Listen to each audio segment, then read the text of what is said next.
সনাতন ধর্মাবলম্বীদের ধর্মীয় মহোৎসব শ্রীকৃষ্ণের জন্মাষ্টমী উপলক্ষে কুষ্টিয়ায় মঙ্গল শোভাযাত্রা অনুষ্ঠিত হয়েছে।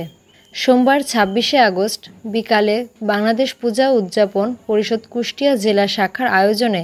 মঙ্গল শোভাযাত্রাটি কুষ্টিয়া শহরের বিভিন্ন স্থান প্রদক্ষিণ করে ও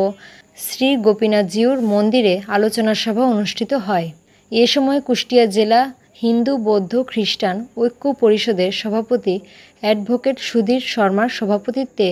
ও কুষ্টিয়া পূজা উদযাপন পরিষদের সাধারণ সম্পাদক অ্যাডভোকেট জয়দেব বিশ্বাসের সঞ্চালনায় অতিথি হিসেবে উপস্থিত ছিলেন কুষ্টিয়া অতিরিক্ত পুলিশ সুপার আবু রাসেল, কুষ্টিয়া জেলা বিএনপি যুগ্ম সাধারণ সম্পাদক ও সাবেক উপজেলা চেয়ারম্যান ইঞ্জিনিয়ার জাকির সরদার, কুষ্টিয়া উপজেলা নির্বাহী অফিসার পার্থ প্রতিম শীল,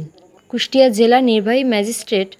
আদিত্য পাল, সেনাবাহিনীর ক্যাপ্টেন সোহানুর রহমান, কুষ্টিয়া জেলা কৃষক দলের সাধারণ সম্পাদক অ্যাডভোকেট নুরুল ইসলাম, কুষ্টিয়া পূজা উদযাপন পরিষদের নেতৃবৃন্দ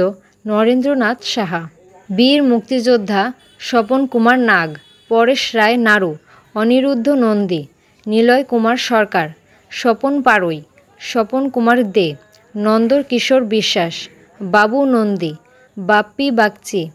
অ্যাডভোকেট আশুতোষ পাল, অ্যাডভোকেট শঙ্কর মজুমদার, শিশির কুমার বিশ্বাস, সুধাংশু ঘোষ, ব্রাহ্মণ সংগঠনের সাধারণ সম্পাদক অমিত কুমার বাগচি প্রমুখ।